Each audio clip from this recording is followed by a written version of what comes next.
Good morning. After a long gap, welcome back to another class of nervous control and coordination. We completed up the types of nervous system. We spoke about CNS, then PNS, and then in PNS we also spoke about SNS, which was the last. No, not SNS, ANS, which was the last topic which we covered.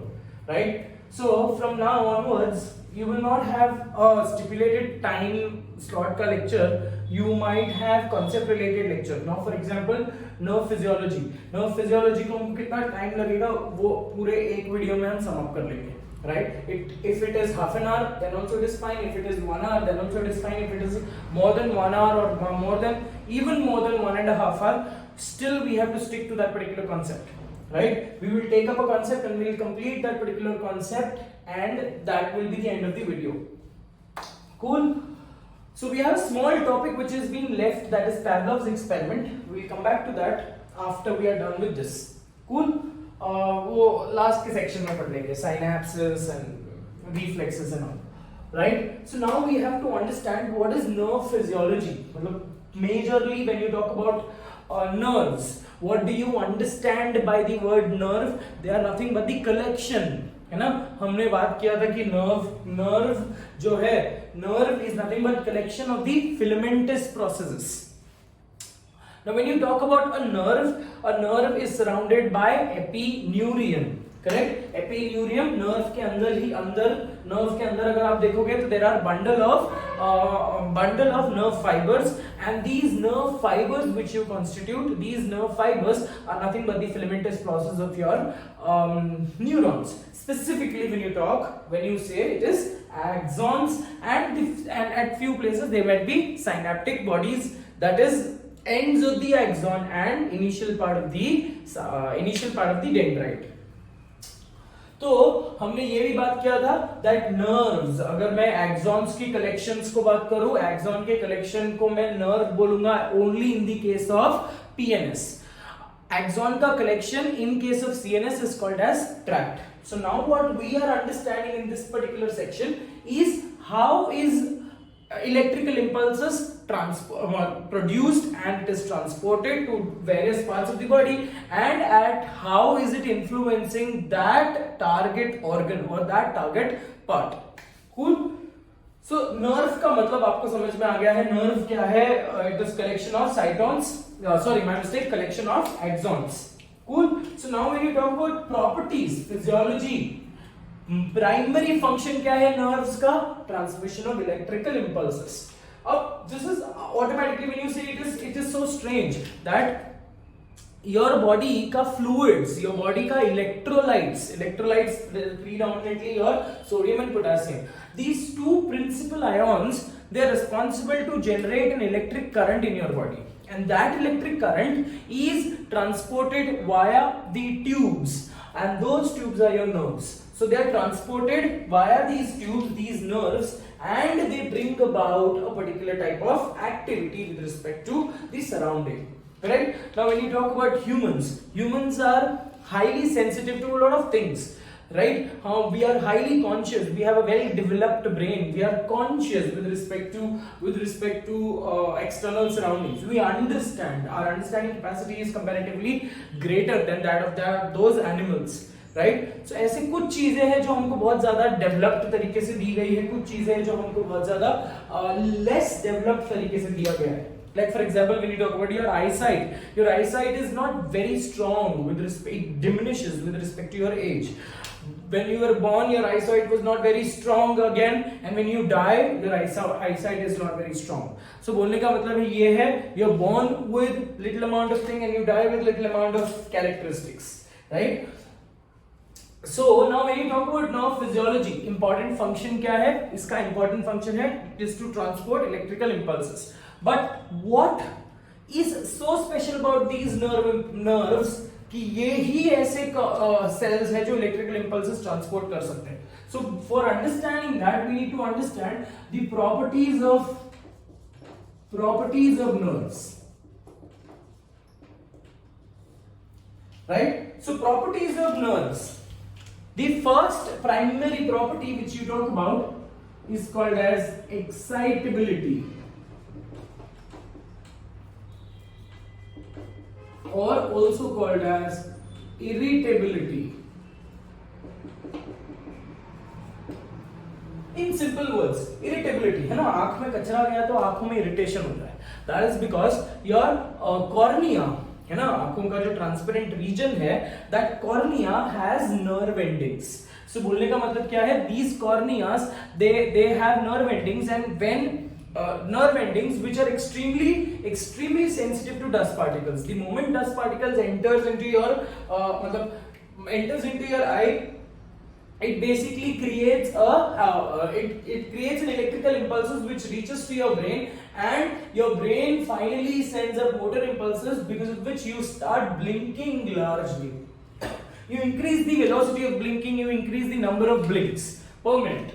Right. So ये क्या हो रहा है basically, इसका मतलब क्या है, your body, your cornea was sensitive to irritability, your cornea got irritated, and because the receptors got irritated, and these receptors out of irritation, they out of, अभी देखो इरिटेशन ये टेक्निकल वर्ड मत consider कर लो English का, but समझाने के लिए बता रहा हूं, out of irritation, this irritation can be considered as excitation. Right. So बोलने का मतलब ये है that the nerve ending, once it encountered any type of stimulus, that nerve ending started to develop electricity, जिसके वजह से वो एक हाई पोलैरिटी पे चला गया, वो एक हाई पोटेंशियल पे चला गया, because of which it went into an excited state, and at this excited state it was able to transport the electrical impulses to the central processing unit of your body, that is your brain, according to which a motor impulse was being released or motor impulse was being showed by your brain. ठीक है. So property क्या है, excitability, या also referred to as irritability. What is this property? The nerves are highly sensitive to stimuli, highly sensitive to stimulus.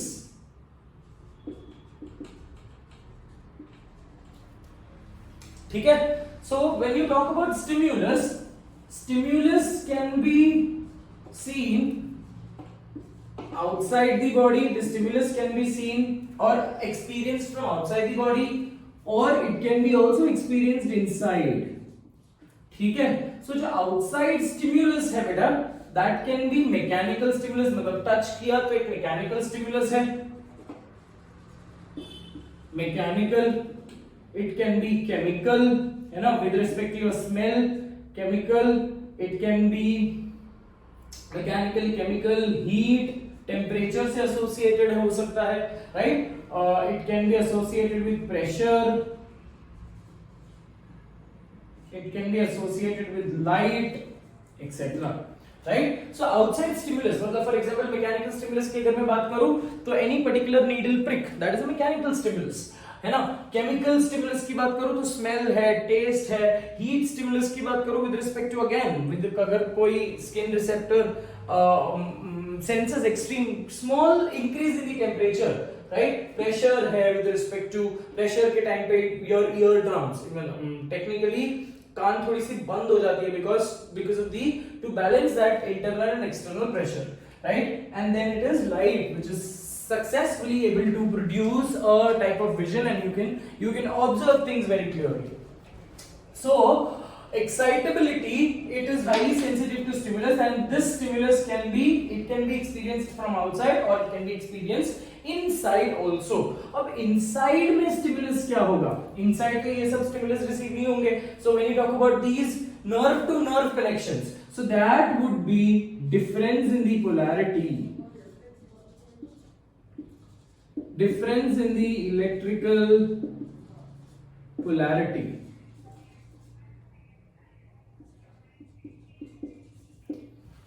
ठीक है बेटा.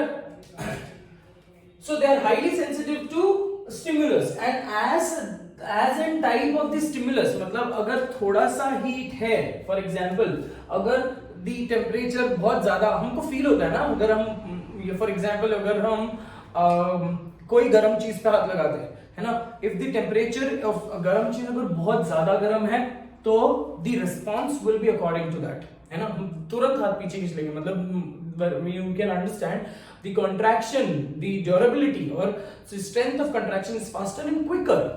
But when you talk about if it is lukewarm, हल्का गर्म है तो हमको अच्छा लगता है. सो टेक्निकली बोलने का मतलब क्या, your muscle contraction is not similar to that.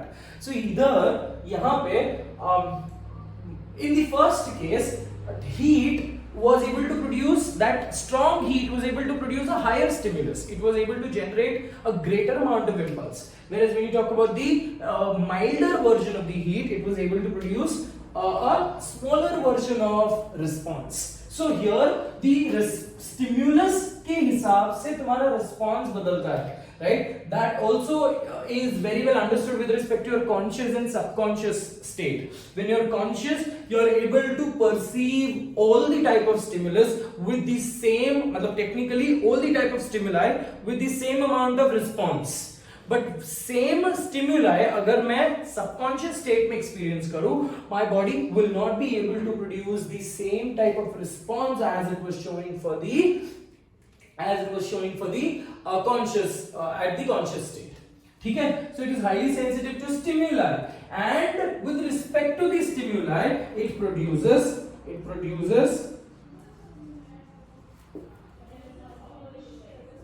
electrical impulses. It produces electrical impulses. Now these electrical impulses, ये जो है these electrical impulses are termed as potentials. They are given the word as potentials. ठीक है, so when you talk about these electrical impulses, यहाँ पे भी दो type के electrical impulses हम लोग बात करेंगे. That is graded potential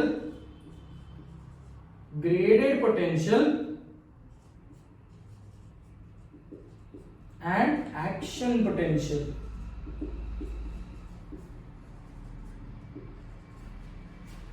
Graded potential and action potential, as the name says, graded potential is not absolutely a steady एक steady strength का potential नहीं है ना, मतलब the electric current is fluctuating, the amount of electric current is comparatively fluctuating, right? Grades में है, graded है. यहाँ पे action potential, it is so strong that the electrical impulse can absolutely move from one particular position to another particular position. So this is with respect to the first property of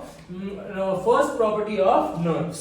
The second property with respect to the nerves is conductivity or conductibility. ठीक है,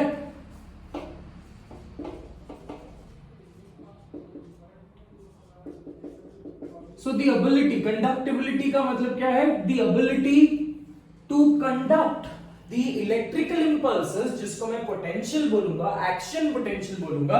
So when you talk about the axons,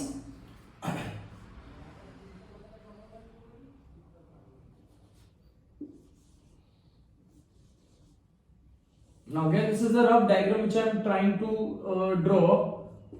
ठीक है, so when you talk about the cytons के जो tubular processes है, fibrous processes है, they are not of the same particular length, right? So not necessarily all the dendrites will receive the same amount of stimulus. तो यहाँ से जो आ रहा है वो graded potential है. So ये सारे graded potential will come and they will summate at this particular junction called as axon hillock.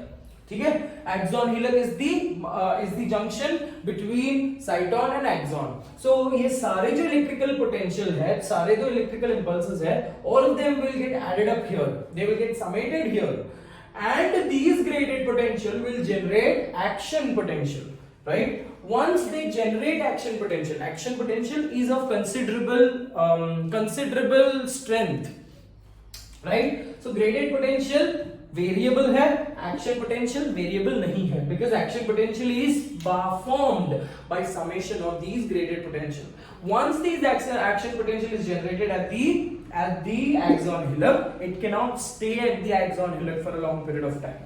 It will have to pass through the axon. So in other words, the axon needs to conduct this electrical impulse generated at axon hillock. So घूम फिर कर बात क्या है, what is the property of conductivity? The property of conductivity is to conduct the electrical impulse, let's call it as action potential, to conduct action potential from one particular point to another particular point.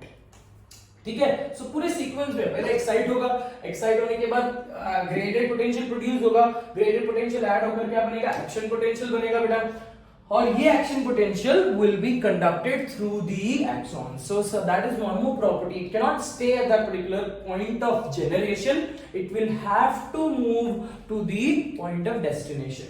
Cool. So that was the second property. Now the third property which we need to understand is called as transmission.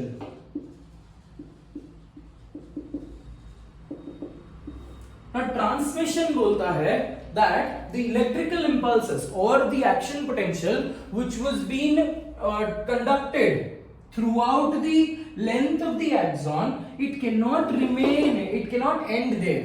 It will have to be transmitted. मतलब बोलने का मतलब ये है कि एक neuron will transmit its electrical impulses to another neuron. That can be with the help of chemical synapse or it can be with the help of electrical synapse. So transmission क्या बोलता है? The action potential, it is the property of transmitting. It is the property of transmitting the action potential from one neuron to another. From one neuron to another. So this particular thing can be called as a synapse. ठीक है बेटा? तो three major properties are basically done. So transmission भी आपको समझ गए, ये दोनों में confusion हो सकता है. Conductivity पूरे sequence में याद करना बेटा. Conductivity is within the same axon. Transmission is between the two neurons. ठीक है बेटा? तो इतना आपको समझ गया, ट्रांसमिशन तक समझ गया. Now one of the most important property which we need to understand is differential permeability. ठीक है? Now these axons, these particular neurons are specific, they have differential permeability. What makes them, absolutely ये question है ना कि what makes them so special about transmitting the impulse? और कोई काम नहीं कर सकते ये, अब ये सिर्फ ट्रांसमिशन कर सकते हैं because they have a differential permeability. Now let's try to understand what is differential permeability. Fourth and the most important property of nerve impulses.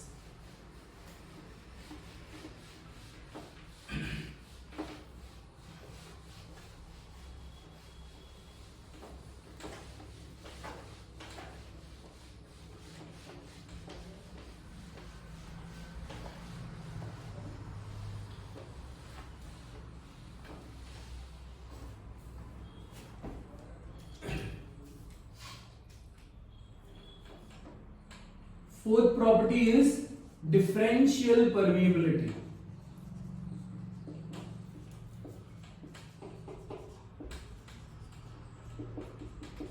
So it is this differential permeability which makes it so special, which makes it able to receive a type of stimulus and to transmit a type of stimulus. ठीक है बेटा? So differential permeability क्या है basically?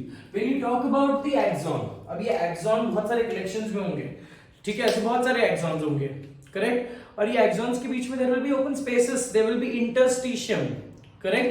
So axon के अंदर भी एक fluid है जिसको मैं बोलूँगा exoplasm, cytoplasm, और axon के बाहर भी there is some amount of fluid and which is called as extracellular fluid. So differential permeability is maintained such that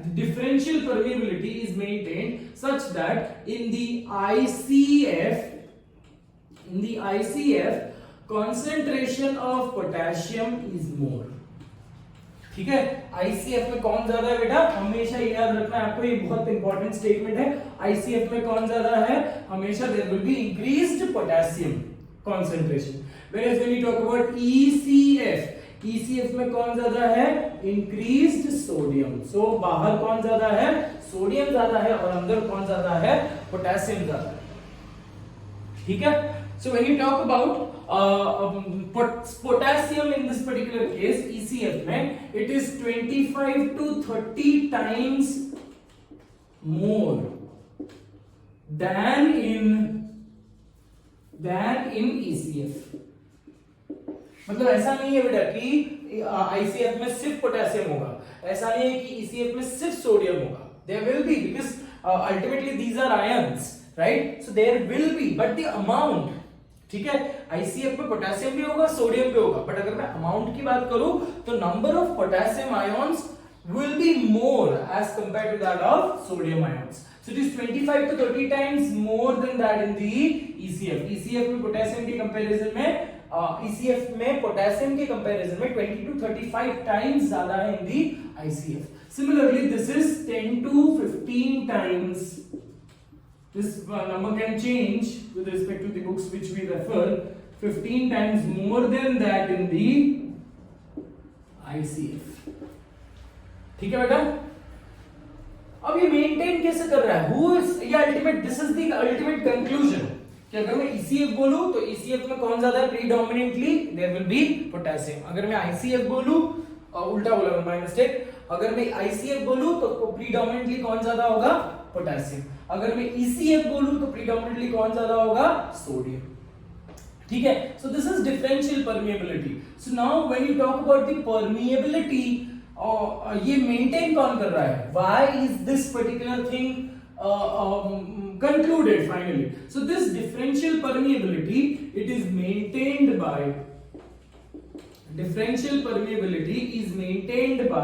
specialized gates, specialized channel proteins maintained by sodium potassium pump. Sodium potassium pump. Now this sodium at resting state. ये sodium potassium pump जो है, it is responsible for creating this difference. It is responsible for creating this difference, that is potassium is more inside and sodium is more outside. ठीक है? So difference कौन बना रहा है? Sodium potassium pump. Along with this, there are also other transport proteins which we will be talking about. Now these transport proteins which are present on the cell membrane. अब यहाँ पे cell membrane क्या है? हमारा axon का membrane, that is axolemma. So these axolemma, which is again, these axolemma will have at every particular position, they will have certain channel proteins. अब ये channel proteins क्या है? These transport proteins क्या है? We'll try to understand. ठीक है? और ये आपको समझ गया कि सोडियम पोटेशियम पंप मेंटेन कर रहा है. अब सोडियम पोटेशियम पंप भी अगर मेंटेन कर रहा है, अल्टीमेटली वो कर क्या रहा है? इट इज ट्रांसपोर्टिंग, है ना? एक इलेक्ट्रोलाइट को यहां से निकाला, अंदर डाल दिया, अंदर से निकाला, बाहर डाल दिया. तो ये ट्रांसपोर्ट कौन से टाइप के है ना? So transport, we have studied transport through the cell membrane. We have studied transport which says दो टाइप के ट्रांसपोर्ट होते हैं, that is active transport and passive transport. So let's try to understand with respect to the transport of ions.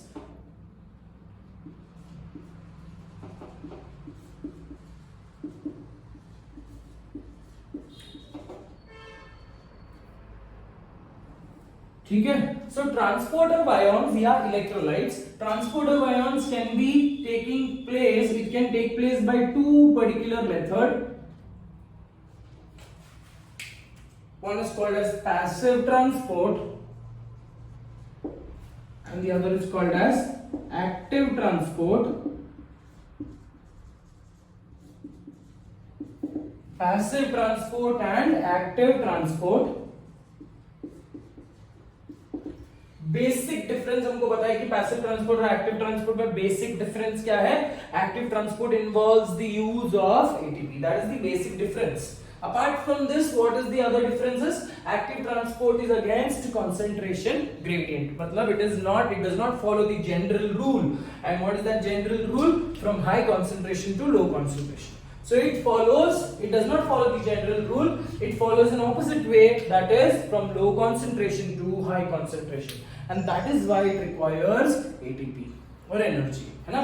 Common sense बेटा, अगर पानी ऊपर से नीचे आ रहा है तो सिर्फ टैप खोलो, you don't require any energy. High concentration, high level से लो लेवल पे आ रहा है बट अगर आप नीचे से पानी ऊपर चढ़ाना चाहते हैं तो आपको इलेक्ट्रिसिटी देना पड़ता है, आपको मोटर चालू करना पड़ता है, right? So here that is again similar to what we are studying in this particular context, ठीक है? सो पैसिव ट्रांसपोर्ट, हमको ये भी पता है कि बाकी मैं डिफरेंसेस लिख नहीं रहा हूं, आपके नोट्स में लिखा हुआ है। Passive transport is towards the concentration gradient. Towards the concentration gradient का मतलब बेटा from high concentration to low concentration, whereas active is from low concentration to high concentration. दूसरा पॉइंट क्या है? It does not involve the use of ATP, it involves the use of ATP, correct? So अब passive transport करने वाले 3 channels है। There are 3 different channels which are associated with passive transport, ठीक है? So first channel जो है they are called as leak channels,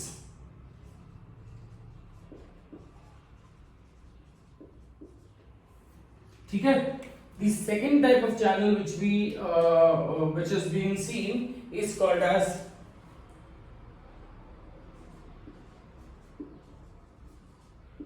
voltage gated channels, and the other one is called as ligand gated channels.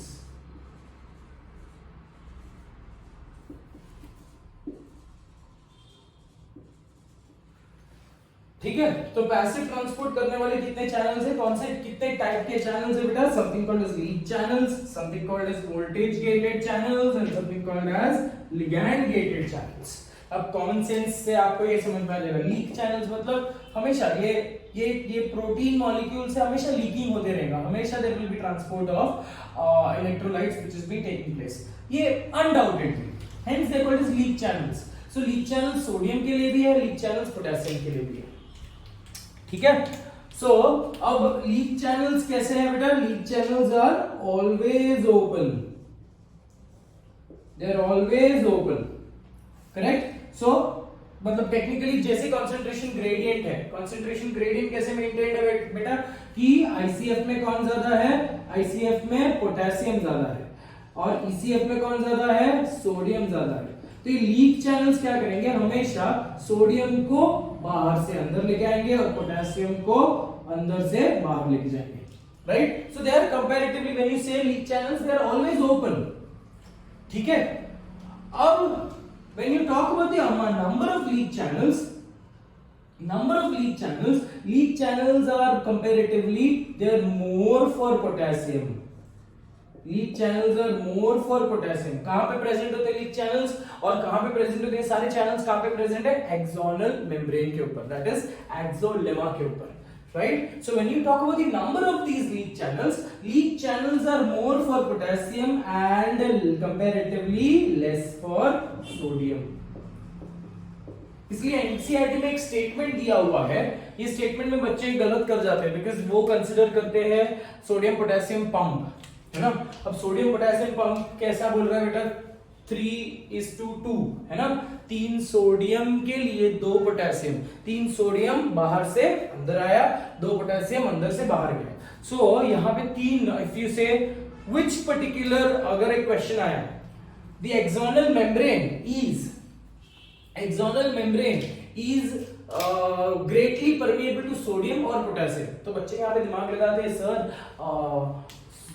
Sodium potassium pump में तो 3 sodium जा रहा है बाहर से अंदर और 2 पोटेशियम जा रहा है ना, अंदर से बाहर।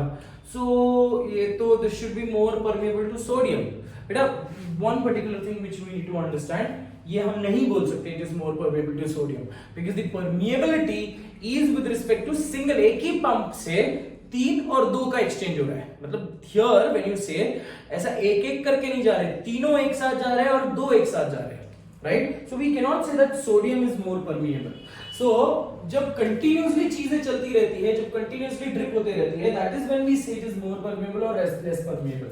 क्यों? बिकॉज़ ये एक साथ नहीं जा रहे, राइट? ये कंटिन्यूअसली जाते जा रहे। सो हियर एनसीईआरटी स्टेटमेंट बोलता है at resting state, listen to this statement very carefully, at resting state the axonal membrane At resting state, the axonal membrane is more permeable to potassium and less permeable to sodium. Why they are more permeable to potassium? Because they have greater amount of leak channels, which is specific to sodium, or which is specific to potassium.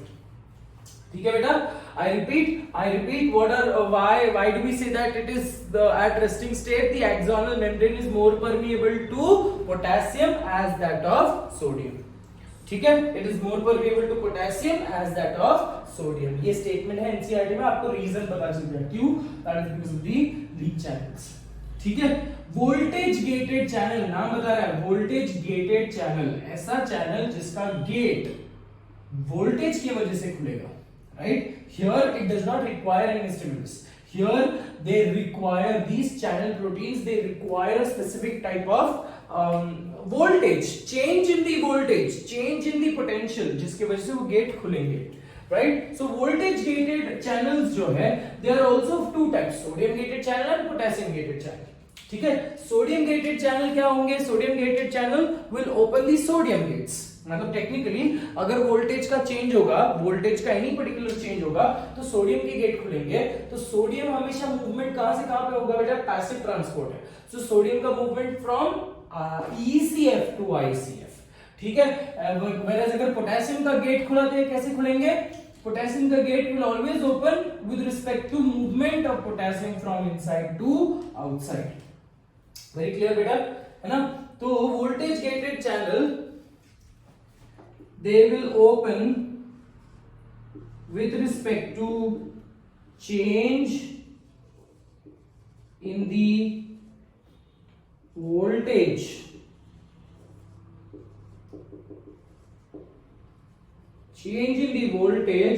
within the axon or within the axonal membrane.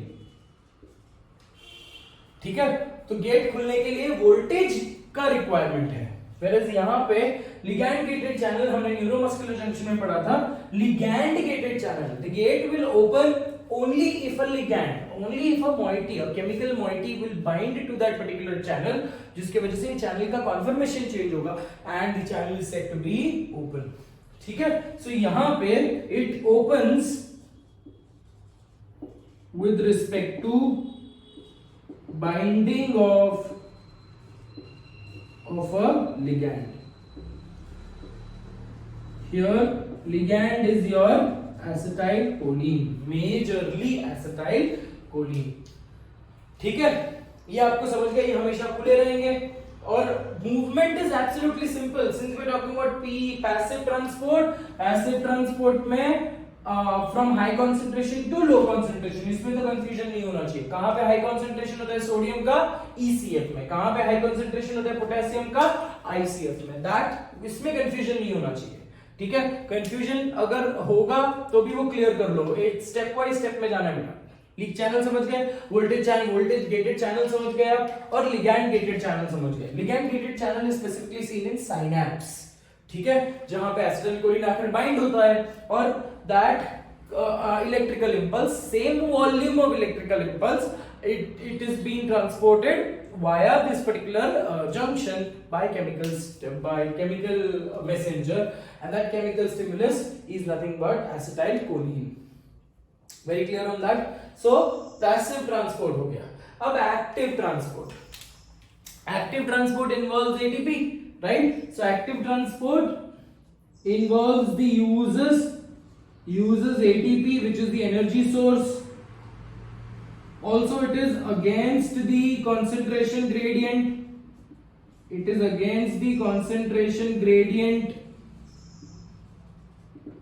ठीक है, अब यहां पे होगा क्या? Sodium बाहर ज्यादा है, अंदर कम है, तो भी सोडियम कहां से कहां पे मूव होंगे? अंदर से बाहर. How many sodium? So when you talk about these example, ठीक है, example is sodium potassium pump. अब आपको समझा ये पंप क्यों कह रहे हैं? बिकॉज एटीपी यूज कर रहा है ये मॉलिक्यूल. ठीक है, तो sodium potassium pump will always cause, ये जनरल रूल है. And sodium potassium pump is not only seen in axons, it is also seen in different all the cells of your body, majorly all the cells of your body sodium potassium pump होंगे. ठीक है, तो sodium potassium pump हमेशा क्या करेगा, sodium बाहर से अंदर आ रहा है या अंदर से बाहर जा रहा है, कॉन्सेंट्रेशन कहां पे ज्यादा है बेटा, बाहर सोडियम का कॉन्सेंट्रेशन ज्यादा है, अंदर नहीं, तो भी सोडियम कहां से कहां जाएगा, it will always move from inside to outside. When a molecule और when a electrolyte moves from inside to outside, it will be inside to outside, it will be called as efflux or outflux, exit. ठीक है, outflux. So what does it cause? It causes outflux of 3 sodium. It causes outflux of 3 sodium, whereas it causes influx of 2 potassium. Influx कोई दूसरा word है afflux. Afflux, efflux. E for exit, मतलब efferent, A for afferent. Afflux अंदर आने वाला flux, अंदर आने वाली पोटेंशियल, efflux बाहर जाने वाली पोटेंशियल, outflux या influx. ठीक है बेटा, so it is against the concentration gradient always. Whereas passive transport में क्या होगा बेटा, पैसिव ट्रांसपोर्ट में हमेशा, सो पैसिव ट्रांसपोर्ट में always there will be influx of sodium and efflux of potassium. ये हमेशा जनरल रूल होगा हमेशा. ठीक है, whereas active transport पे there will be efflux of 3 sodium and influx of 2 potassium. Very clear on that particular point. ठीक है, so that is with respect to the transport of ions. अब ये transport of ions के वजह से जो electrical impulse produce हो रही है, that we will try to understand in the next section. ठीक है, आपको ये गेट वगैरह सब समझ गए है ना. अब इसको इमेजिन करने के लिए आपको मैंने इसके जो नर्व फिजियोलॉजी के जो नोट्स है उसको बहुत अच्छे से पढ़ लेना बेटा. Everything, you don't have to look out for any particular other material, right. इसको बहुत अच्छे से कर लो बिकॉज ये सेक्शन बहुत सारे बच्चों को कंफ्यूजन होता है. कोई कंफ्यूजन लाने वाली बात ही नहीं है बेटा. ठीक है, चलो let me erase this much. So ये इतना सेक्शन आपको समझ गया है. ठीक है, so now let's try to understand the production, generation of electrical impulses. कि electrical impulses अभी बने कैसे.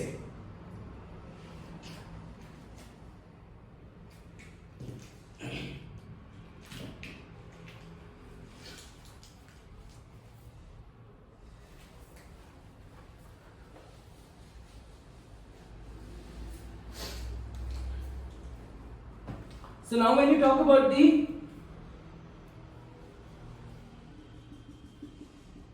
अब बिकॉज सोडियम बाहर ज्यादा है और पोटेशियम अंदर ज्यादा है, so when you say about the total potential, when you talk about the net effective voltage.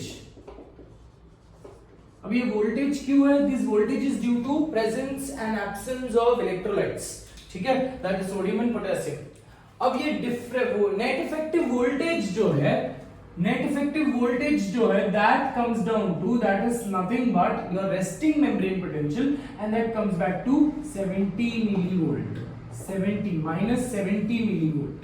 सो अगर मैं नेट इफेक्टिव वोल्टेज की बात करूं या फिर डेल्टा वी की बात करूं, delta V is equal to voltage, मतलब मैं किसकी वोल्टेज की बात कर रहा हूं बेटा, वोल्टेज इज ऑलवेज इनसाइड, है ना. ट्यूब के अंदर जो लिक्विड है, ट्यूब के अंदर जो साइटोप्लाज्म है, that cytoplasm gets charge. It is just very simple to your static electricity. Static electricity आपने एक्सपीरियंस किया होगा, आप रब करते हो तो सरफेस पे चार्जेस आ जाते हैं. यहाँ पे सरफेस पे नहीं है, यहाँ पे चार्जेस कहां पे डेवलप हो रहे हैं, इनसाइड द एक्सॉन. ठीक है, सो अगर मैं इनसाइड द एक्सॉन की बात करूं, टोटल इसकी बात करूं, सो definitely inside the axon it will be of higher inside the axon एक higher voltage पे होगा, right. So inside the axon minus voltage outside the axon. ठीक है, so it is seen that inside the voltage inside the axon the voltage is -35 because अंदर negative charge ज्यादा है। अब negative charge ज्यादा है उसके लिए भी रीजन है, हम लोग प्रोसेस में पढ़ेंगे, ठीक है। अंदर नेगेटिव चार्ज ज्यादा है बेटा, देखो अभी कॉमन सेंस लगाओ, सोडियम पोटेशियम पंप हमेशा चालू है, मतलब हमेशा मतलब it is working with respect to your resting stage. Resting stage का मतलब क्या है? When your brain is doing nothing, when your brain is not responding to any type of stimulus, right. आप रेस्ट कर रहे हो, आप कुछ भी नहीं कर रहे हो, बस लाई डाउन कर रहे हो, still there will be sodium potassium pump will be open, जिसकी वजह से 3 सोडियम बाहर 2 पोटेशियम अंदर है। सो अगर मैं नंबर की कंसीडरेशन में बात करूं बेटा, तो अगर मैं 3 मिलियन सोडियम बाहर है तो अंदर कितने होंगे? 2 million potassium. So the net effective, दोनों पॉजिटिव चार्जेस है, दोनों पॉजिटिवली चार्ज्ड आयंस है, but the amount matters here. In the ECF 3 करके सोडियम जा रहा है, इन द ICF 2 करके पोटेशियम आ रहा है। Similarly I told you, similarly potassium का लीक चैनल भी खुला है ना, तो जितने भी पोटेशियम अंदर भी है वो थ्रू लीक चैनल्स वो पास होते जाएंगे। क्यों? क्योंकि लीक चैनल फॉर पोटेशियम ज्यादा है, राइट। सो ये 2 मेजर फैक्टर्स है जिसके वजह से internal charges, that is internal liquid का जो चार्ज है, liquid here is your axoplasm, internal ICF का जो चार्ज है that is even more negative. 2 factor आपको समझ गए। पहला फैक्टर क्या है? With respect to the relative number of the electrolytes, and relative number of the electrolytes का डिफरेंस क्यों है? Because of active transfer. दूसरा फंक्शन क्या है? दूसरा रीजन क्या है? Leak channels, because leak channels of potassium is more of the potassium ions will move from inside to outside, that means more of the potassium का क्या होगा? efflux होगा, जिसकी वजह से अंदर एक्सॉन के अंदर पोलैरिटी, एक्सॉन के अंदर वोल्टेज और ज्यादा कम होगा। Adding to this the third important factor which makes the internal voltage negative, that is the negatively charged protein। पहले से ही अंदर पॉजिटिव चार्जेस कम है, पहले से ही अंदर पोटेशियम कम है, उसके ऊपर और तेल में घी नहीं, आग में घी कौन डालता है? और आग में घी डाल रहा है आपका negatively charged proteins, right. So because of these 3 factors the total net effective voltage inside the axon takes place और inside the axon becomes negative, ठीक है। so voltage inside the axon is -35 millivolt। मेरे अगर मैं बाहर बात करूं बेटा, तो बाहर सोडियम बहुत ज्यादा है, मतलब बाहर स्ट्रेंथ ऑफ पॉजिटिव आयन ज्यादा है, अंदर स्ट्रेंथ ऑफ पॉजिटिव आयन कम है। ऊपर से घी क्या है? ऊपर से घी, आग में घी कौन डाल रहा है? Negatively charged proteins. So and outside it is comparatively positively charged, तो minus voltage outside would be plus 35 millivolt, ठीक है। सब इसको आप सिंपल से ब्रेक करोगे तो आपको मिलेगा -35 millivolt, -35 millivolt, so that comes to -70 millivolt। so -70 millivolt जो अंदर -70 मिलीवोल्ट, या मतलब अगर मैं ये एक्सॉन की बात करूं, ये एक्सॉन के अंदर -70 मिलीवोल्ट का पोटेंशियल जनरेटेड है, नेगेटिव पोटेंशियल जनरेटेड है, वोल्टेज जनरेटेड है, एंड ये कब जनरेटेड है? At the resting. सो इसीलिए this is called as resting membrane potential. What is it called as? resting membrane potential, because this potential is generated when your brain is doing nothing, right? It is still receptive to stimuli, but it is absolutely not processing any type of electrical impulses। इतना आपको समझ गया बेटा? -70 millivolt, ये number बहुत ज्यादा important है, ये आपको याद रखना है। So when your brain is doing nothing, axons के अंदर -70 मिलीवोल्ट का चार्ज होगा हमेशा, ठीक है बेटा। So now this 70 मिलीवोल्ट का जो चार्ज है that shifts, है ना।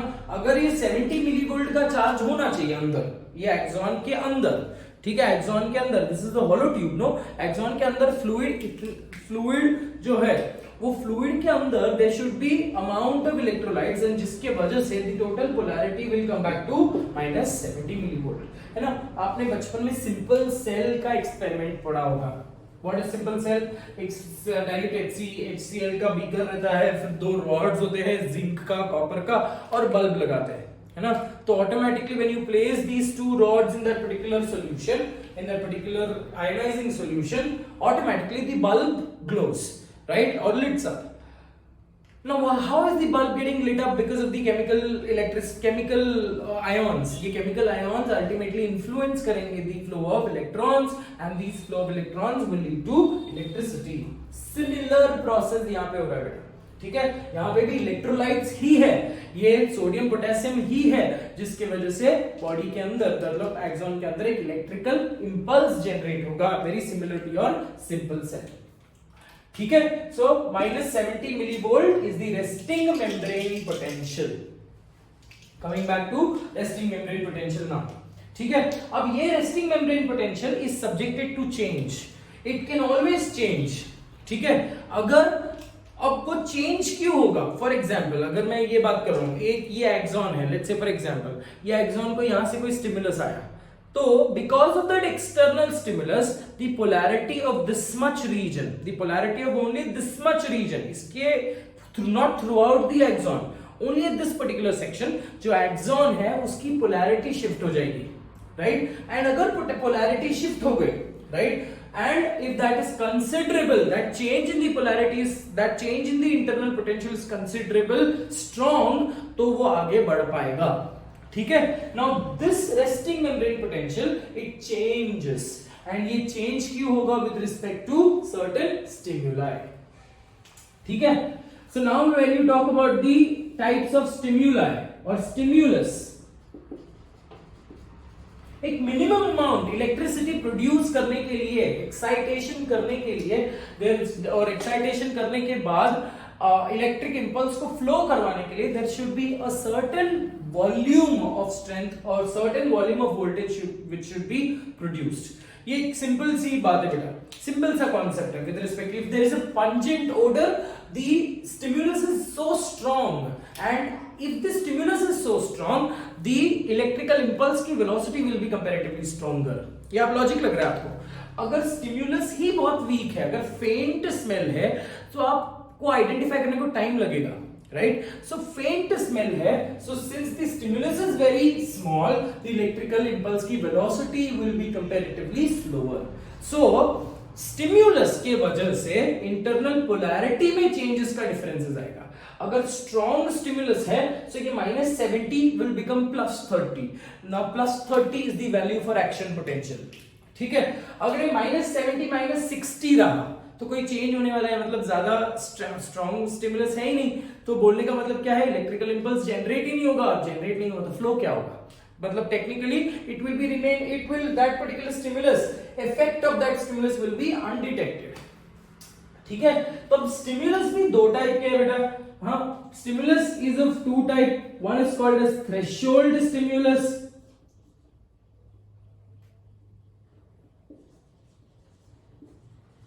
threshold stimulus, and the other is called as a threshold stimulus.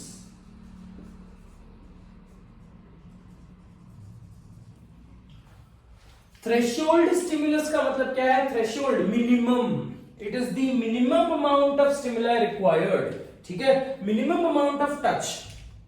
For example, जब मैं सोया हुआ हूं, है ना, so a strong stimulus can be a threshold stimulus, minimum stimulus. But वही सेम चीज अगर मैं पिंचिंग की बात कर रहा हूं, अगर मैं सोया हुआ हूं, that pinching, that is a very strong, pinching is a very strong stimulus for that particular matter, है ना, बहुत ज्यादा प्रेशर क्रिएट करते हैं जिसकी वजह से पेन का सेंसेशन होता है, right. So when you are conscious, this same stimulus will have a greater effect, it will cross, it is beyond the threshold stimulus. But when you are sleeping, it is acting just like a threshold stimulus, मतलब minimum excitation करवा रहा है, ठीक है। So threshold stimulus is the stimulus which changes the internal polarity, which changes the internal voltage of the axon, and it makes it beyond 55, ठीक है। It makes it, it is greater than threshold stimulus। क्या है? एक ऐसा stimulus, एक ऐसा particular change which can change the internal polarity and it can be greater than -55। अब यहाँ पे greater than -55 को मैं क्या कंसीडर करूंगा? 50 is greater, डेफिनेटली 55 से 50 -50 ग्रेटर है ना नेगेटिव साइंस का. सो थ्रेशोल्ड स्टिमुलस क्या है बेटा? It is that stimulus which is able to generate the internal polarity greater than -55 millivolt. ठीक है, ग्रेटर देन -55 मिलीवोल्ट. और थ्रेशोल्ड क्या है? जो कोई स्टिमुलस प्रोड्यूस नहीं करेगा, that is less than -60 millivolt. ठीक है, लेस देन -60 मतलब 60 रहा तो कोई इलेक्ट्रिसिटी प्रोड्यूस नहीं होगा बेटा. अगर -65 रहा तो बिल्कुल भी कुछ भी नहीं होगा. -70 ऑलरेडी है ना. तो आप ये समझो कि -70 क्या हो रहा है? सिर्फ -60 हो रहा है या -65 हो रहा है. मतलब टेक्निकली ये एक्सॉन के अंदर कोई मेजर चेंज नहीं आया, कोई मेजर खलबली नहीं बची है. अगर इंटरनल फ्लूइड में ऐसा मेजर खलबली बचा ही नहीं है तो इलेक्ट्रिसिटी फ्लो कैसे होगा, right? Whereas in this particular case minimum stimulus कितना रिक्वायर्ड है? ऐसा एक स्टिमुलस होना चाहिए जो ये 70 को -50 कर दे या -45 कर दे या -30 कर दे, राइट? सो -30 कर रहा है मतलब हो क्या रहा है बेटा कि अंदर नेगेटिव चार्ज कम हो रहा है. इसका मतलब अंदर नेगेटिव चार्ज कम कैसे हो रहा है? बिकॉज अंदर पॉजिटिव चार्जेस की एंट्री हो रही है, अंदर सोडियम की एंट्री हो रही है, राइट? अगर सोडियम की we know this particular concept, right? हमने ये टिश्यूज चैप्टर में पढ़ा था, हमने ये सर्कुलेशन में भी पढ़ा है. Depolarization, repolarization. What causes depolarization? Influx of sodium. What causes repolarization? efflux of potassium. Very clear? So with respect to threshold stimulus आपको समझ गया कि अगर stimulus is so strong, if the stimulus is so strong, there should be minimum amount of stimulus which can change the internal resting membrane potential to more than -55. अगर और if it is less than -55 or less than 60, electrical impulse will not be generated. Very clear on that particular section? ठीक है. So ये हो गया हमारा properties के हिसाब से हमारा ये हो गया. Now we have to talk about generation of electrical impulse, है ना. अब generation of the electrical impulse यही है बेटा, है ना. कोई भी एक इलेक्ट्रिकल इंपल्स जनरेट करने के लिए you require a type of stimuli and that type of stimuli should be minimum, it should be a threshold stimuli. ठीक है. And I also spoke about graded potential and action potential. मैंने बताया आपको कि साइटॉन्स की जो फिलामेंटस प्रोसेस है, साइटॉन्स की जो फाइब्रस प्रोसेस है, they are unequal, correct? So the strength which is being received, the strength of the potential जो ये ट्यूब्स में से फ्लो होंगे वो कांस्टेंट नहीं होंगे, वो they are subjected to change and hence they are called as graded potential. So in other words potential की अगर मैं ये आपके नोट्स में लिखा हुआ है, so we are only doing it orally. So दो टाइप के पोटेंशियल्स है, दो टाइप के इलेक्ट्रिकल पोटेंशियल्स है which has been experienced. One is called as graded potential, one is called as action potential. Graded potential का direction कहां से कहां पे होगा बेटा? It will be from dendrite to axon hillock. It will be from dendrite to axon hillock. Whereas action potential axon hillock में बनता है तो it will be from axon hillock to telodendria and further. ठीक है. मतलब बोलने का मतलब ये है बेटा कि सिर्फ टीलोडेंड्रिया तक ही होगा, क्योंकि टीलोडेंड्रिया में again this particular action potential will be subjected to division, है ना. क्योंकि टीलोडेंड्रिया में मतलब टेक्निकली एक्सॉन जहां पे खत्म होता है वापस there is a fibrous branches. So घूम फिर कर बात क्या है, ये it is just like a river, है ना. All the water from the different tributaries they met at a axon hillock at a junction and they made a big river, and again at the end region again it has to join the क्या बोलते हैं इसको, sea. So again this particular river, water in the river, it got separated and it went to the required destination. तो ये आपको समझ रहा है बेटा, है ना. तो ग्रेडेड पोटेंशियल का डायरेक्शन कहां से कहां पे है? From dendrite to axon hillock, whereas action potential is from axon to telodendria या axonal terminal portion of the axon. ठीक है. Graded potential is variable whereas action potential is steady, it is not variable. ठीक है. Graded potential जो है, graded potential can be, it is comparatively variable. ये point हमने discuss कर लिया. Action potential is comparatively steady till it reaches the axonal arborization. वापस axonal आर्बोराइजेशन पे वो डिवाइड हो जाएंगे. ठीक है. सो ये पोटेंशियल्स हमको समझ गए. Now we have to understand the process. How do you think or why do you think these electrical impulses are being produced? ठीक है बेटा?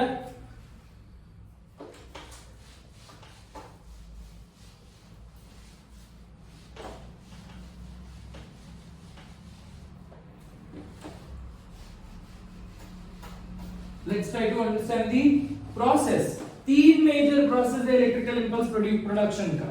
Now generation and conduction of electrical impulse. पहले तो हम प्रोसेस को समझेंगे and then we'll talk about the terminologies and then we'll talk about the flow chart जिसमें electrical impulse का हम pathway track करेंगे.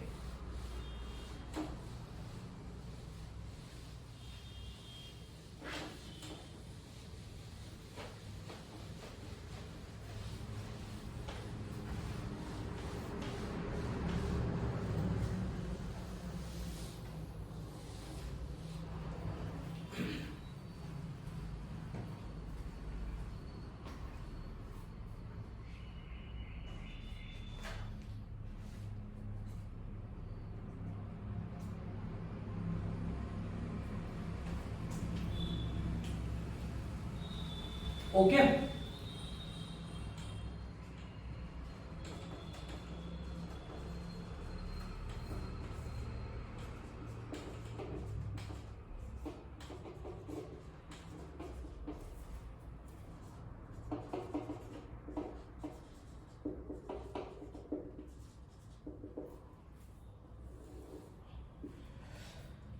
So I told you that पहला प्रोसेस क्या बेटा? पोलराइजेशन.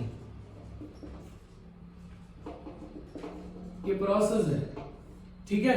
पोलराइजेशन में क्या होगा? I told you that if you consider this is an axon, अंदर क्या है बेटा? बहुत ज्यादा अंदर देयर इज नेगेटिव चार्ज, मतलब एक्सोनल मेम्ब्रेन के अंदर की तरफ there will be negative charge. अगर मैं एक्सॉन के बाहर बात करूं तो एक्सॉन के बाहर there will be a positive charge.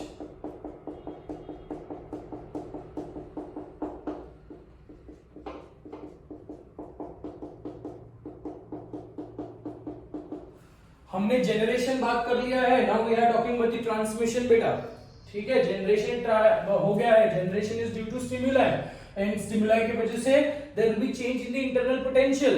ठीक है, इंटरनल पोटेंशियल के वजह से ग्रेडेड पोटेंशियल जनरेट होगा. Graded potential will summit at axonal hillock and now action potential will be produced. अब ये एक्शन पोटेंशियल को आगे बढ़ना है. ठीक है, सो पहला स्टेज क्या था? पोलराइजेशन. सो पोलराइजेशन क्या है? At in polarization, the negatively charged ions or negative axonal membrane from inside has a negative charge and axonal membrane from outside has a positive charge. So बोलने का मतलब ये टर्म को, ये स्पेसिफिक टर्म को polarisation क्यों बोला बेटा? Because both the electric potentials or both the electric charges are in the opposite poles.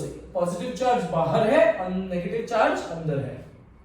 ठीक है, so polarization is seen at resting state. Polarization is seen at resting stage.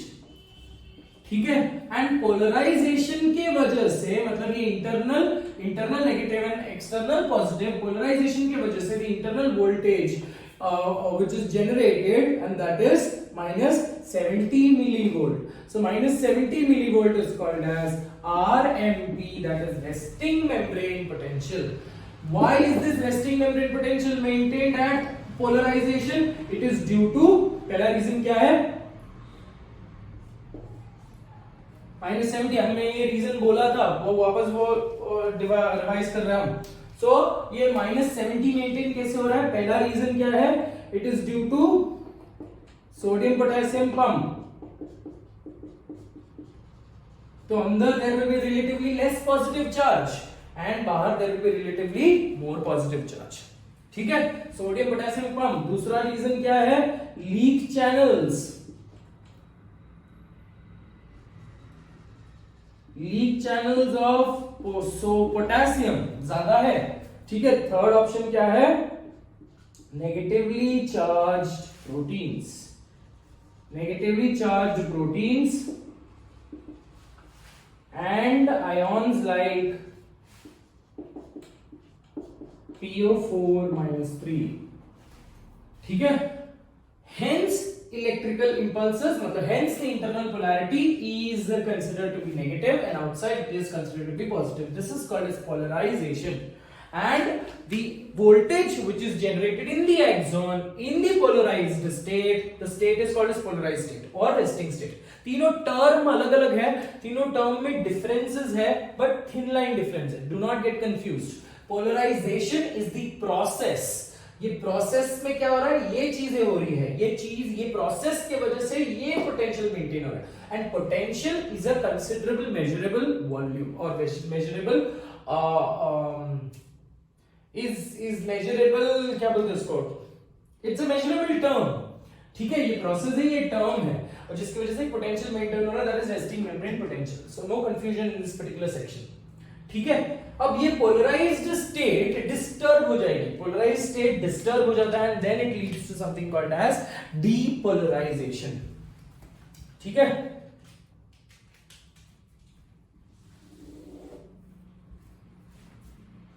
the second is called as depolarization.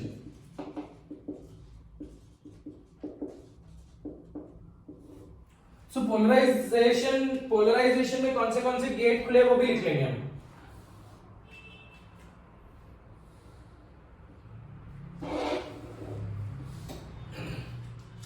So polarization में let's try to conclude what are which different gates are open. So कितने gate है आपके पास? Leak LK है, potassium leak channels है, sodium leak channels है, potassium वीजीसी है, sodium वीजीसी है. VGC is voltage gated channel. Here we will not talk about ligand gated channel. Ligand gated channel हम कहां पे बात करेंगे? Only at the synapse. ठीक है, इसके अलावा there is sodium, potassium pump. तो resting membrane potential में क्या ये खुले हैं? This is open, this is open, this is closed, this is closed, and resting membrane potential में ये open होगा. So leak channels are open everywhere. ठीक है, sodium potassium pump will be open. जैसे ही डीपोलराइजेशन होता है, मतलब जैसे ही there is experience of another external stimulus, होगा क्या? Try to understand.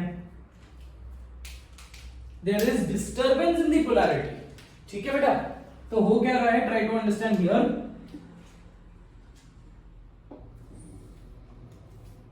लेक्चर के बाद एक बार नोट्स पढ़ लेना, तो ज्यादा अच्छे से आपको समझ में आ जाएगा बेटा. ठीक है,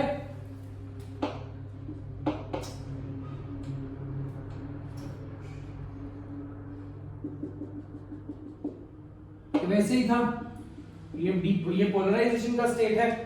ठीक है,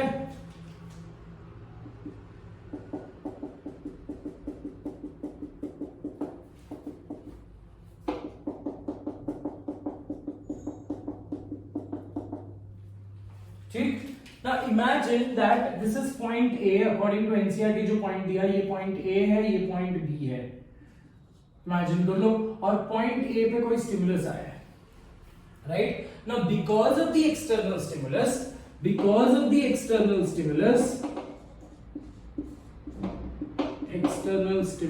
or stimuli, ठीक है, external stimuli, ये सारे gates में changes आ जाते हैं. ठीक है, so now what happens is sodium gate opens up, मतलब sodium VGC opens, and that is for 0.5 to 1 millisecond. So जैसे ही सोडियम का गेट खुलता है, सोडियम का VGC खुलता है, ठीक है, और again through out this process सिर्फ पोलराइजेशन के टाइम पे sodium potassium pump will be functional and they will be open. Rest everywhere they will be close और नॉन फंक्शनल. सो जैसे ही एक्सटर्नल स्टिमुलस आया, सबसे पहला स्टेप क्या हुआ? सोडियम का VGC ओपन हुआ. जैसे ही सोडियम का VGC ओपन हुआ, there is rapid influx of sodium.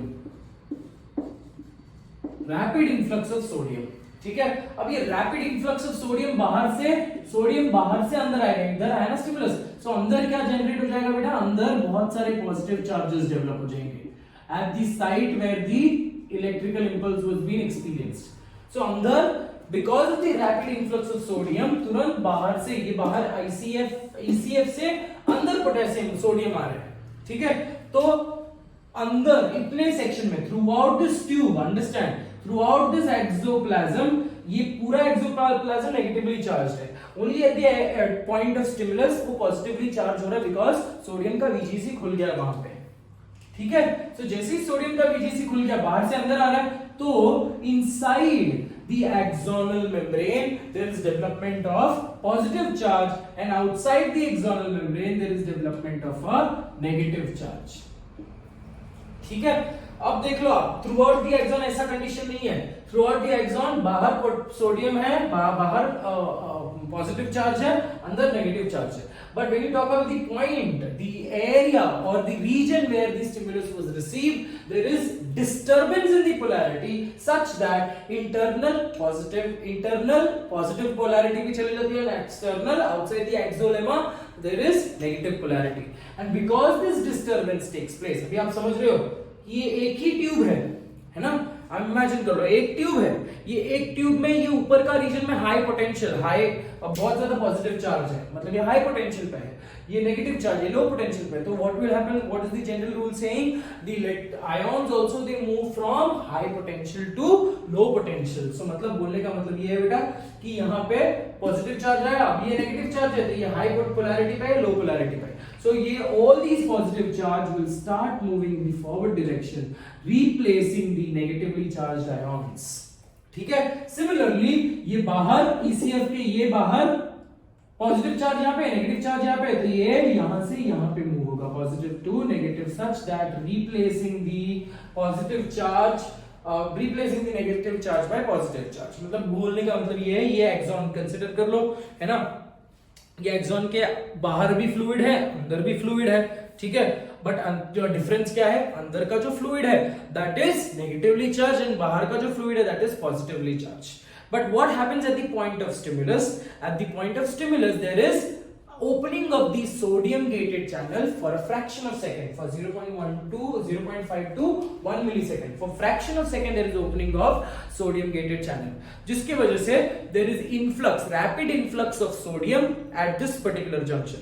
तो अभी एक्सोप्लाज्म का ऊपर वाला जो रीजन है that becomes positively charged, whereas throughout it is negatively charged, ठीक है।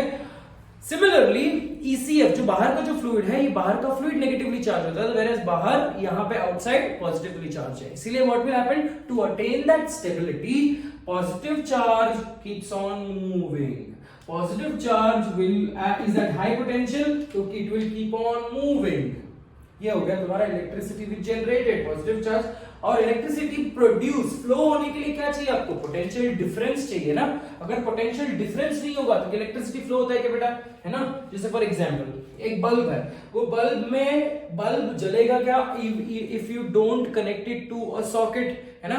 अब सॉकेट में एक पॉजिटिव टर्मिनल होती है, एक नेगेटिव टर्मिनल होती है। ये इलेक्ट्रिसिटी का कॉन्सेप्ट आपको पता है ना, वायर का, जो वायर का हम कॉन्सेप्ट बोलते हैं, इलेक्ट्रिकल इंपल्स, सॉरी क्या बोल रहा हूँ, इलेक्ट्रिकल वायर्स जो है, कॉपर वायर्स जो है, वी कंसिडर दैट उसके जो इलेक्ट्रॉन्स है दे आर रैंडमली मूविंग, है ना। कॉपर के इलेक्ट्रॉन्स रैंडमली मूविंग है, but when you connected to a specific potential difference, है ना, दो पोल्स में अगर आप कनेक्ट करोगे तो the electrons they align themselves in a straight line and then they start moving through the wire. तो ये कॉन्सेप्ट, ये सेम कॉन्सेप्ट यहाँ पे भी एप्लीकेबल है, ठीक है। सो यहाँ पे it is negatively positively charge fluid and यहाँ पे it is negatively charge fluid, the fluid absolutely keeps on moving such that it replaces the negative charge by the positive charge, and this is potential difference. आपको समझ में आ गया, जब तक आप socket में कनेक्ट नहीं करते हो, जब तक आप एक पोटेंशियल डिफरेंस नहीं क्रिएट करोगे, तब तक इलेक्ट्रिसिटी विल नॉट फ्लो, है ना। तो यहाँ पे there was no difference within the fluid, there was no difference, the entire fluid inside was at negative charge, the entire fluid outside was at positive charge, so electricity flow rather than the common sense नहीं flow हुआ। but यहाँ पे because of the external stimulus there is difference in the polarity and now these electrical impulses they start flowing via through the axon। So this is potential difference which is created जिसके वजह से, and that process by which depolarization, that process by which this difference in the polarity is created is called as depolarization. खराब कर दिया polarization को, ठीक है. और ये depolarization क्यों हो रहा है? It is due to sodium VGC. It is due to sodium VGC. ठीक है बेटा, चलो इतना आपको समझ गया. तो बोलने का मतलब ये है बेटा, अभी अब जैसे ही प्रोड्यूस हो गया, wherever it is moving, इसके रास्ते में, मतलब ये पॉजिटिव चार्ज पे है. I told you difference in the internal charges, difference in the internal voltage will open up the gates. So ये particular fluid जो आगे के आगे मूव होते जाएगा, है ना. तो उसके रास्ते में जितने भी सोडियम के VGC है सब खुलते जाएंगे. So everywhere there will be influx which is being taking place. So ultimately when you say, ultimately देखो इलेक्ट्रॉन्स है, आयॉन्स है, ultimately they are subjected to change. हम ये नहीं बोल सकते यार ये तो प्योर एयर टाइट ट्यूब है, इसके अंदर से ना ही कोई जा सकता है ना ही कोई आ सकता है. So बोलने का मतलब यही है बेटा, wherever now as it is moving forward, इसके रास्ते में जितना भी, मतलब मैं पॉजिटिव एकदम हाई एनर्जी स्टेट पे, तो मेरे को दिखेगा नहीं. जैसे ही wherever I move, wherever I am passing through, I will start keep opening the sodium VGC. ठीक है, such that from outside sodium will travel inside and the velocity of the electrical impulse can be produced. ठीक है. अब ये rapid influx के वजह से, sodium rapid influx के वजह से there is an internal polarity, positive polarity which is being generated, and that is called as action membrane potential. So मतलब inside the exoplasm because of this rapid influx depolarization होगा. depolarization की वजह से अंदर एक positive polarity वाला fluid generate होगा, and that is responsible for moving, and hence depolarization causes the production of action membrane potential. Action membrane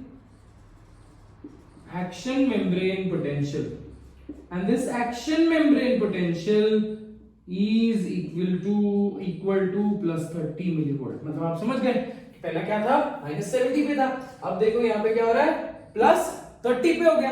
अब ये प्लस 30 पे, -70 पे, तो हाई स्टेट पे कौन है, plus 30. So now it will start moving as it keeps on moving. This is slow method में हमने बताया है ये पूरा प्रोसेस. ठीक है. So process of electric nerve impulse transmission, पहले तो हमको ये भी लिखना है, it was been explained by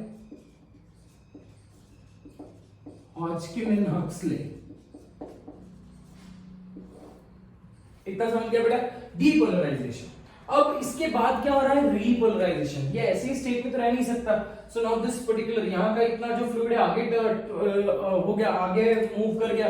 again this इतना reason has to come back to its original state, right. So bringing back the disturb, मतलब यहाँ पे पोलराइज एकदम साफ सुथरा कपड़ा था, एकदम नाइस आयर्न्ड कपड़ा था. यहाँ पे क्या हो गया, आयरन थोड़ा सा खराब हो गया. अगेन यहाँ पे क्या हो रहा है, अगेन वो कपड़ा comes back to its original state. So axonal polarity remains constant. यहाँ पे it is stable, यहाँ पे it is disturbed, hence depolarization. Again the process of bringing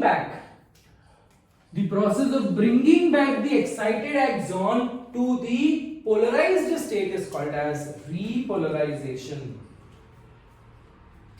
So तीसरा प्रोसेस क्या है बेटा, repolarization.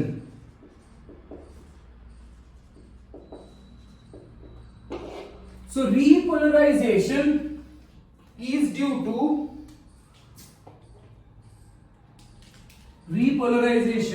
due to opening of potassium VGC. ठीक है. अब potassium VGC, let's try to understand. ये तो चलो इधर तक मूव कर गया, इधर देखते हैं अभी, यहां पे बनाते हैं. So now this positive charge has moved here.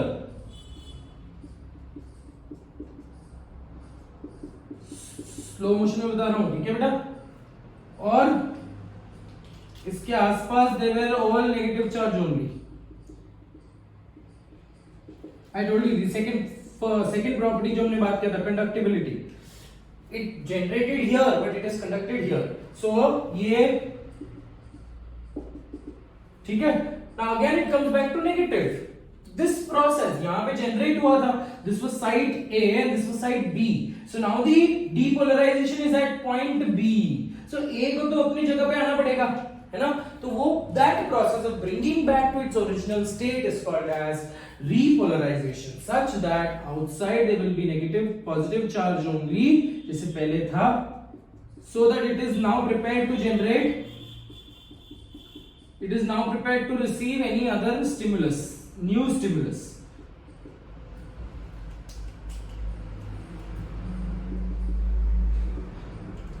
ठीक है बेटा. So repolarization is nothing but the process of bringing back the resting membrane potential. ठीक है. सो अब ये क्यों है? ड्यू टू सोडियम VG और पोटेशियम VGC. पोटेशियम VGC क्या करेगा? अंदर से पोटेशियम को बाहर भेजेगा, अंदर से पोटेशियम को बाहर भेजेगा. सो अगर अंदर से पॉजिटिव चार्ज बाहर खाली हो रहे तो अगेन इट कम अगेन अंदर से, जैसे ये मूव हो गया बेटा, सो यहाँ के इतने रीजन के पोटेशियम के गेट खुल जाएंगे. अगर पोटेशियम का गेट खुल गया तो अंदर जो पॉजिटिव चार्ज है तो potassium will be thrown outside such that again the internal voltage of the exoplasm comes back to its original state and that is minus 70 millivolt. But यहाँ पे एक छोटी सी दिक्कत है. ठीक है, वो छोटी सी दिक्कत क्या है वो भी बात करते हैं. So what is repolarization? It is bringing back to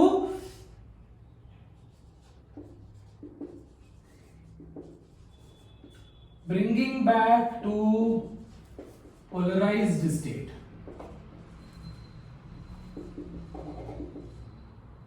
ठीक है. Now when you talk about polarized state, this is due to, ये repolarization is due to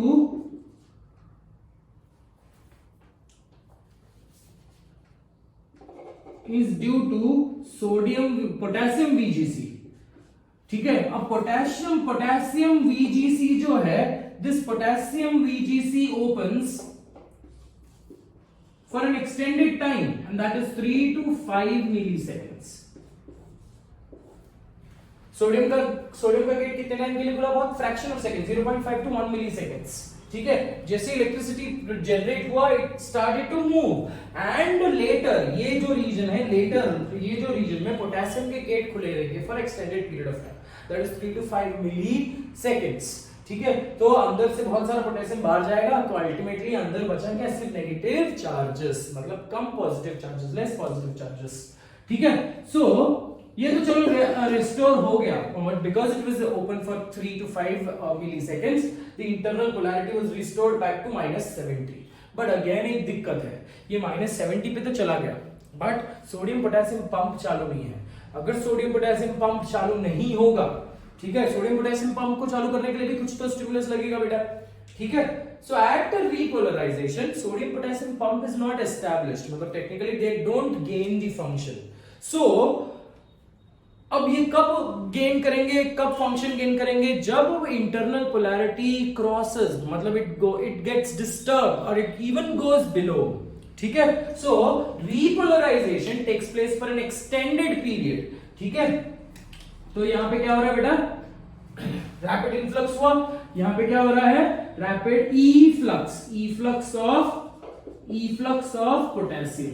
ठीक है. अब ये इफ्लक्स ऑफ पोटेशियम होगा, इफ्लक्स ऑफ पोटेशियम हो रहा है. So ultimately what is established? RMP is established. RMP कितने पे है? -70 मिलीवोल्ट पे. बट दिक्कत क्या है? सोडियम पोटेशियम पंप भी -70, मतलब क्या फर्क पड़ रहा है? ये -70 पे था तब जब चालू था, है ना, अगेन डिस्टर्ब हो गया तो सोडियम पोटेशियम पंप बंद हो गए और -70 पे वो वापस क्यों चालू होंगे? बिकॉज ऑलरेडी नॉर्मल पे मेंटेन्ड है ना. अगर नॉर्मल मेंटेन्ड है तो क्यों वापस उसको चालू करना है? Right? So what happens in this particular case? So efflux of potassium is for an extended period. The efflux of potassium for an extended time. ठीक है? For an extended time, it makes up the potential go beyond 70. So efflux, बहुत ज्यादा potassium अंदर से बाहर move होगा जिसकी वजह से internal polarity decreases beyond 70 and extended time की वजह से इट बिकम्स -90 मिलीवोल्ट. ठीक है. तो एक्सटेंडेड टाइम के लिए ओपन है तो वो -70 नहीं है एस्टैब्लिश होगा, -70 आने के बाद भी और पोटेशियम जाएंगे such that it will ultimately once it comes to -90, ये -90 पे आ गया मतलब डिस्टर्बेंस तो हो गया है ना, मतलब there is considerable change, there is considerable difference, अंदर नेगेटिविटी इतनी कम हो गई है ना, अंदर पोटेंशियल इतना ज्यादा कम हो गया, -70 पे हो गया. Now it is very important to restore the balance, it is very important to bring it to -70. तो अब क्या ओपन होगा, because it reaches to -90. Now the sodium potassium pump will be functional.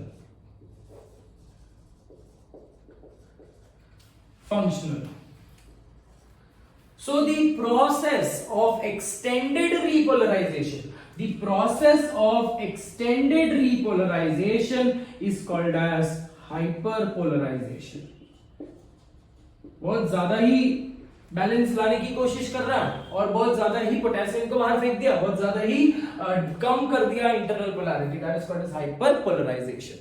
ठीक है, so what is the role, again coming back, summing up, what is the function of repolarization? Bringing back the potential, bringing back the polarity to -70 millivolt.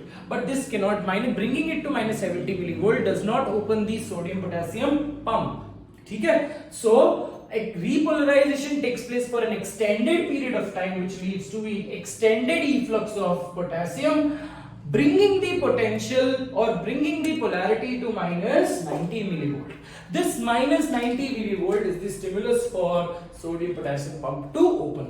So घूम फिर कर hyperpolarization क्यों हो रहा है? So that resting membrane potential can be established, so that sodium potassium pump can be brought back to functional state. ठीक है बेटा, so polarization में दो पोल्स पे है. ठीक है, पोलराइजेशन पे एक पोटेंशियल मेंटेन हो रहा है जिसको बोलते हैं RMP, resting membrane potential. Depolarization पे the polarity is disturb, polarity disturb होने की वजह से internal polarity comes to +30, which is called as action membrane potential. Action membrane potential will move from one particular point to the destination and it will lead to again उसके बाद क्या होगा, there will be efflux of potassium leading to repolarization, and this repolarization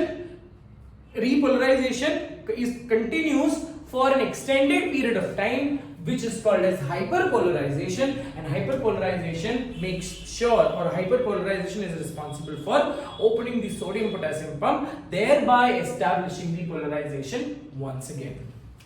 ठीक है बेटा, सो ये जो entire process है which is short and sweet में हमने इसको बोला है कि Hodgkins and Huxley's theory of nerve impulse transmission.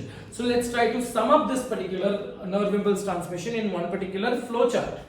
ठीक है,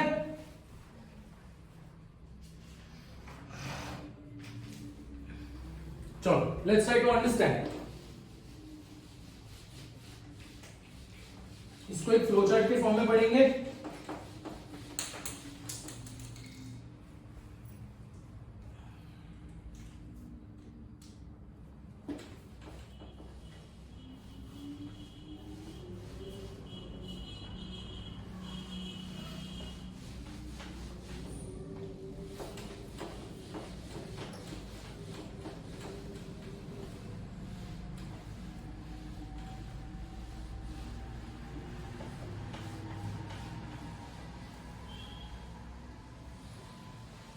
Okay, so let's start up with RMP.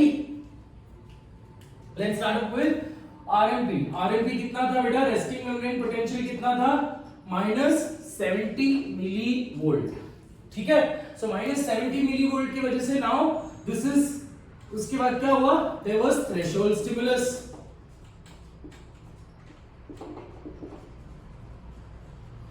So threshold stimulus, एक external stimulus आया, और this can be considered as external stimulus. एक external stimulus की वजह से the next process what happened was the process of depolarization. क्या हुआ? Depolarization. And in depolarization what was seen? In depolarization what was seen? Rapid influx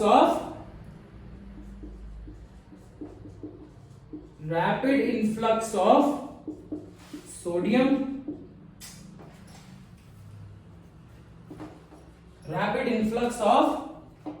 sodium,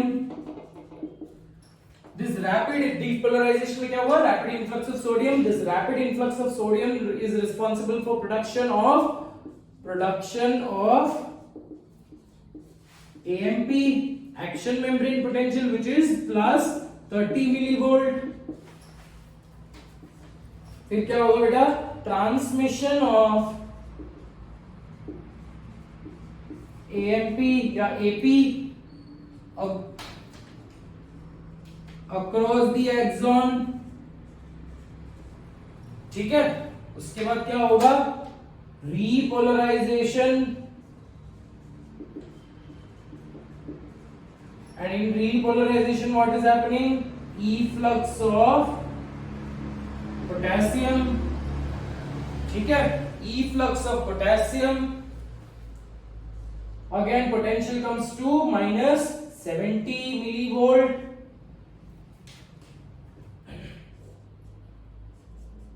sodium potassium pump inactive, फिर उसके बाद क्या होगा, the next step which is called as hyperpolarization. Hyperpolarization में क्या होगा, extended efflux of potassium, extended efflux of potassium से क्या होगा, minus 90 millivolt established. जैसे ही minus 90 millivolt is established, sodium potassium pump active,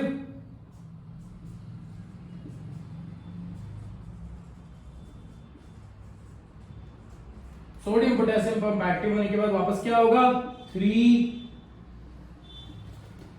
वापस क्या होगा बेटा, efflux of 3 सोडियम को influx of 2 पोटेशियम, ठीक है। अब क्या होगा, RMP established,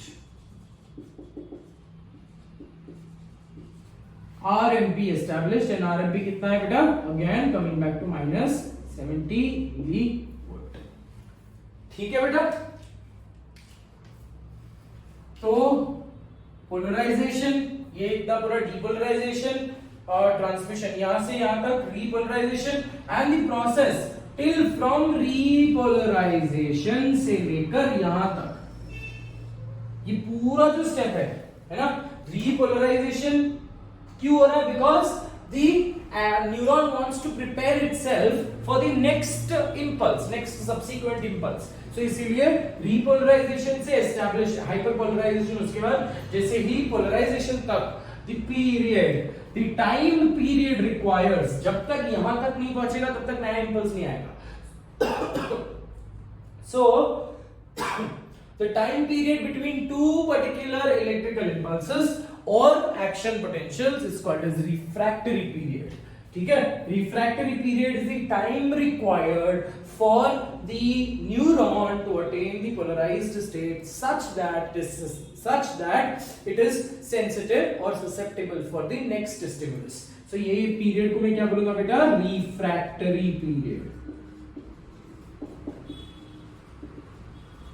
What is refractory period? What is refractory period? It is the time period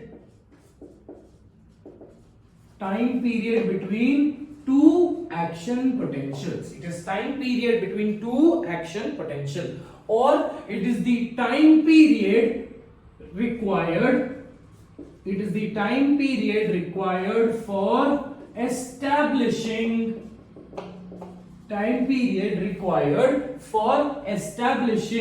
the RMP such that the neuron can receive another stimulus. ठीक है। For humans the refractory period is extremely small. मतलब अगर मैं impulse की rate बोलूं, impulse की अगर rate बोलूं, सो इन ह्यूमंस एक 1 मिनट में, in 1 minute there will be 1000 impulses produced. तो आप समझ सकते हो कि एक इम्पल्स प्रोड्यूस हुआ, तुरंत गया और तुरंत it is coming back to normal. It does not take a large period, है ना। तो because the refractory period is pretty small, it's extremely small, मतलब आप समझ रहे हो ना बेटा कि यहां से यहां पे इम्पल्स जैसे ही जनरेट हुआ, विद इन नो टाइम ये इम्पल्स यहां तक पहुंच गया। तो again this section is now ready to receive another stimulus.